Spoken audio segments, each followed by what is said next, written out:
ఓ భగవద్గీతలో మనం ఇప్పుడు 9వ శ్లోకం చెప్పుకుంటాము. అన్యే చ బహవః శూరా మదర్థే త్యక్తజీవితాః నానాశస్త్రప్రహరణాః సర్వే యుద్ధవిశారదాః. చాలా అస్థిరమైన మనసుతో ఉన్నటువంటి దుర్యోధనుడు ప్రతి ఆత్మకు తెలుసు తను ధర్మం మీద ఉన్నాడా అధర్మం మీద ఉన్నాడా అనేది. ఆ లోపట వ్యవస్థనే మనకు చాలా ఉపదేశాలు ఇవ్వగలుగుతుంది. మన లోపట వ్యవస్థనే మనం సరైన మార్గంలో ఉన్నామా తప్పు మార్గంలో ఉన్నామా అనేది ముందు అవగాహన లోపటనే చేపిస్తాం. ఎప్పుడైతే లోపటనే తెలుసు ప్రతి మనిషికి నేను అధర్మం చేస్తున్నానని, అప్పుడు వాళ్ళ లోపల ఎన్నో బలహీనతలు వస్తాయి. బలంగా ఉన్నామని చెప్పుకుంటూ బలహీనతనే వ్యక్తపరుస్తారు. నిజంగా బలంగా ఉన్నవానికి చెప్పే అవసరం కూడా ఉండదు. ధర్మం మీద ఉండేవానికి అతనికి చాలా పూర్తి విశ్వాసం ఉంటుంది. ఎందుకంటే ధర్మం మీద ఉండే కాబట్టి. మన లోపల కన్స్ట్రక్షన్ ఏదైతే ఉందో మనసుది, బుద్ధిది, చిత్తంది, అహంకారంది, ఇవన్నీ కూడా చాలా గొప్ప పారామీటర్స్ అవి మనవి. సో వాటి లోపల ఎప్పుడెప్పుడు అధర్మం ఉంటుందో వాటి యొక్క వ్యవస్థ వేరైపోతుంది. ఎప్పుడైతే ధర్మం ఉంటుందో దాని వ్యవస్థ వేరైతుంది. కాబట్టి ధర్మాధర్మాలు ఏవైతే ఉన్నాయో వాటి యొక్క ప్రభావం పరమాత్ముడి ముందు మన లోపలనే నిర్ణయిస్తాడు. లోపలనే దాని వ్యవస్థ చూపిస్తాడు. ఇక్కడ దుర్యోధనుడు అంటున్నాడు ఆచార్యునితోని, ద్రోణాచార్యుల వారితోని, అన్యేచ మదర్తే త్యక్త జీవితాః. ఎంతోమంది ఇతరులు నా గురించి త్యక్త జీవితాః, వారి జీవితం యొక్క కోరికను వదులుకొని జీవితాలనే ఒక పణముగా పెట్టుకొని నా గురించి ఈ యుద్ధానికి వచ్చారు. బహవః శూరాః, చాలామంది శూరులు, గొప్ప గొప్ప శూరులు కూడా నా గురించి వారు జీవితం మీద ఆకాంక్ష పోగొట్టుకొని నా గురించి వాళ్ళ జీవితాలను త్యాగం చేయడానికి సిద్ధమై వచ్చినటువంటి వారు. నానాశస్త్ర ప్రహరణాః, వాళ్ళు ఎన్నో రకరకాలైనటువంటి అస్త్రశస్త్రాలతోని యుక్తమైనటువంటి వారు. సర్వే యుద్ధ విశారదాః, ఇంకా అందరూ కూడా యుద్ధంలో చాలా విశారదులు ఉన్నారు. కాబట్టి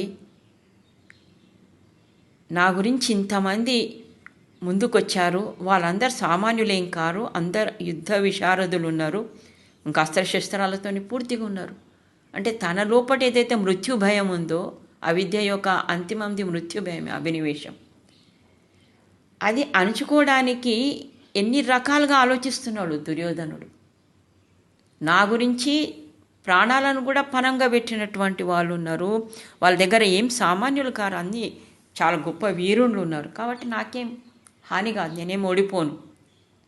ఓడిపోతాడనే భయమే ఓడిపోను అని చెప్పిపిస్తుంది, దాని వ్యక్తీకరణ చేస్తుంది.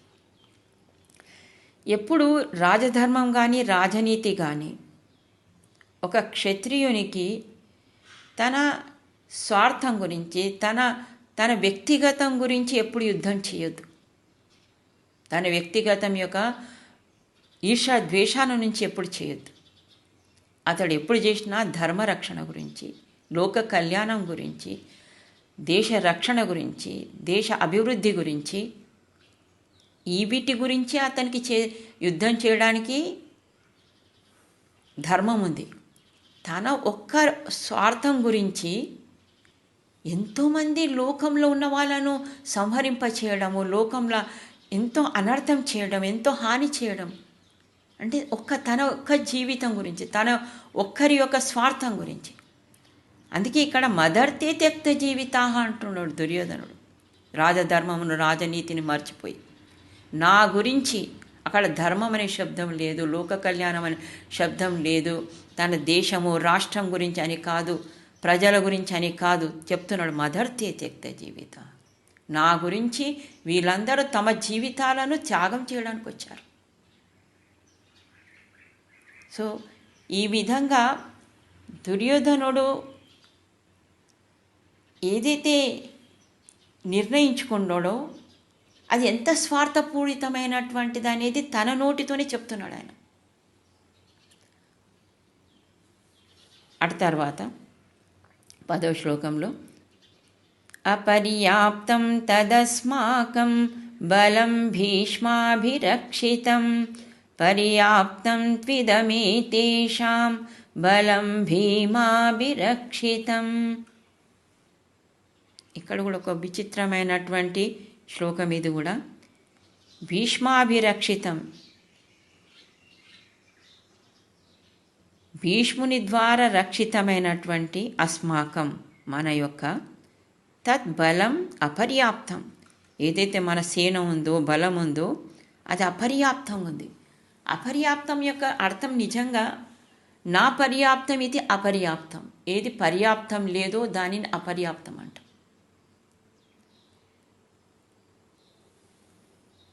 తూ భీమాభిరక్షితం, అయితే భీమునితోనే ఏదైతే రక్షింపబడుతుందో ఏతేషాం ఇదం బలం పర్యాప్తం, వారి ద్వారా రక్షింపబడుతున్నటువంటి ఆ సేన ఏదైతుందో పర్యాప్తం ఉంది అంటే పూర్తిగా ఉంది, మంచిగా ఉంది అని అర్థం. కొందరు దీనికి అర్థము అపర్యాప్తంకు అపరిమితము ఇంకా ఎక్కువ ఉన్నది దానిని గురించి చెప్పినట్లు రాశారు. కానీ వాస్తవంగా శబ్దం యొక్క అర్థం అయితే నా పర్యాప్తం ఇది అపర్యాప్తం. ఇక్కడ లోపట కాన్ఫిడెన్స్ లేనివాడు, విశ్వాసం లేనిటువంటి మనిషి ఏదైతే వాక్యము చెప్పాలనో అదే చెప్తున్నాడు. భీష్ముని ద్వారా ఏదైతే రక్షింపబడుతున్నటువంటి సేన ఉందో అది అపర్యాప్తం ఉంది, పర్యాప్తం లేదు మనకు.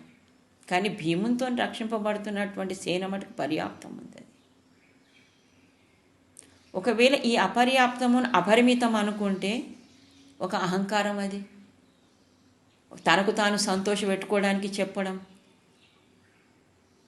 సైన్యం యొక్క సంఖ్యను చూసి చెప్పడం. ఎందుకంటే ఇక్కడ 17 అక్షౌనీలేమో 11 అక్షౌనీలు 17 అక్షౌనీలు మొత్తము ఇక్కడ అక్కడ కలిసి సైనికులతోని రాజులతోని కలిసి ఉంది సైన్యం. దుర్యోధనుని వైపేమో 11 అక్షౌనీలు ఉంది, 7 అక్షౌనీలేమో పాండవుల వైపు ఉంది. తో సంఖ్యని జ్ఞాపకం ఉంటే ఆయన తో మనది వాళ్ళకన్నా ఎక్కువ ఉందని కూడా చెప్పొచ్చు. కానీ అంత ఎక్కువ అతనికి విశ్వాసం లేదు అక్కడ, అందుకే అపర్యాప్తం అంటాడు. ఇంకో శబ్దం ఉపయోగించేవాడు పర్యాప్తం, చాలా. ఏదైనా ఎవరినైనా అడిగితే పర్యాప్తం, నా కాంక్షామి, ఇంకా వద్దు నాకు, ఇంతనే పర్యాప్తం చాలు అన్నాడు. సో ఏదైతే భీమునితో రక్షింపబడుతున్నటువంటి సైన్యం ఉందో అది పర్యాప్తం ఉంది. అది ఇంత గొప్ప గొప్ప ఆచార్యులు తన వైపు ఉన్నారు. కృపాచార్యుడు, ద్రోణాచార్యుడు, భీష్ముడు, సామాన్యమైనటువంటి అశ్వత్థామ, కృపాచార్యుడు, ఇంత గొప్ప వాళ్ళున్న దుర్యోధనునికి భయము, సంశయము ఇవన్నీ ఆకట్టుకొని ఉన్నాయి. ఇక్కడ ధృతరాష్ట్రునికి సంజయుడు చెప్పే సమయంలో దుర్యోధనుడు ఏదైతే ద్రోణాచార్యులతోని అంటున్నారో అక్కడ వేరే పక్షంలో భీమునితోని కూడా ఎవరైనా అనాలి, వాళ్ళ పరిచయాలు చెప్పాలి. అట్లా ఎవరు పరిచయాలు చెప్పడం ఇక్కడ లేదు. ఎందుకు లేదంటే అక్కడ చెప్పడం జరుగుతలేదు కాబట్టి వాళ్ళకి అందరికీ తెలుసు. అందరూ ఎవరెవరు ఎక్కడెక్కడ ఉన్నారో అది అంతకన్నా ముందే అందరికీ అవగాహన ఉంటుంది. ప్రతి ఒక్క సైన్యంలో ప్రతి ఒక్కరికి అవగాహన ఉంటుంది. మన పక్షంలో ఎవరున్నారు, ఇతర పక్షంలో ఎవరున్నారు, ఇవన్నీ అవగాహన ఉన్న తర్వాతనే యుద్ధం ప్రారంభమవుతుంది. కాబట్టి అక్కడ రెండో వైపు ఏ విధంగా దుర్యోధనుడు ద్రోణాచార్యుని దగ్గరకు వచ్చి ఇవన్నీ మాట్లాడుతున్నాడో అట్లా ఆ వైపు మాట్లాడుతున్నటువంటి ఒక్క శ్లోకం లేదు. అక్కడి వైపు కూడా చెప్పేవాడు దుర్యోధనుడే చెప్తున్నాడు. అక్కడ ముందుకు శ్లోకాలలో ఆ వైపు ఉన్న వాళ్ళ గురించి కూడా దుర్యోధనుడే చెప్తున్నాడు. కాబట్టి ఈ విధంగా దుర్యోధనుడు తన లోపట ఉన్నటువంటి ఏదైతే అభినివేశం ఉందో ఆ అభినివేశము, రాగము, మాత్సర్యము, ద్వేషము, అవిద్య యొక్క లక్షణాలన్నిటి కూడా తన లోపల ప్రత్యక్షం చేసి చూపిస్తున్నాడు. అంటే ఎప్పుడైతే అవిద్యాది క్లేశాలు ఆక్రాంతమవుతాయో, ఈర్ష్యా ద్వేషాలు ఎప్పుడైతే ప్రచండ రూపం తీసుకుంటాయో అప్పుడు లోకానికి చాలా హాని జరుగుతుంది. దుర్యోధనుడు ఒకవేళ ఈ సంకల్పమే చేసి ఉండకుంటే ఎంతోమంది యోధులు, గొప్ప గొప్ప ధర్మాత్ములు కూడా సంహరింపబడినరు. భీష్మాచార్యుని అటువంటి వాడు, ద్రోణాచార్యులు, ఇటువైపు అటువైపు ఎంత గొప్ప గొప్ప మహాత్ములు యుద్ధభూమిలో నిలబడవలసి వచ్చింది ఒక్క దుర్యోధనుని యొక్క తప్పు కోరిక వల్ల. అతను రాజనీతి, రాజధర్మం అనుసారంగా నిర్ణయించి ఉంటే ఈ విధంగా అతడు ఇంత గొప్ప హాని చేసేవాడు కాదు. దుర్యోధనుడు పుట్టగానే జ్యోతిష్కులు చెప్తారు కులఘాతకుడు పుట్టాడని.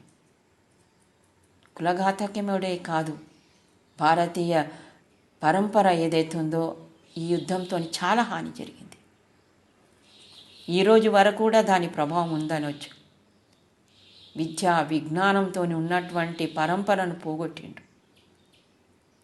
ఎంతోమంది మహాత్ములు, ఎంతోమంది యోధులు వాళ్ళనందరినీ పోగొట్టుకోవాల్సి వచ్చింది ఒక్కని ద్వారా, ఒక్కని స్వార్థం గురించి. కాబట్టి మనందరికీ ఇవి పాఠాలే.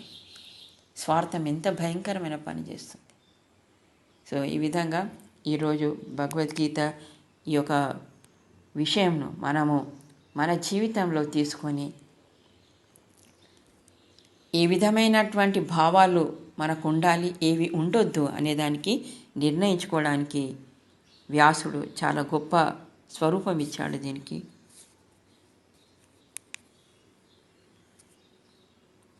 ఓం శాంతి.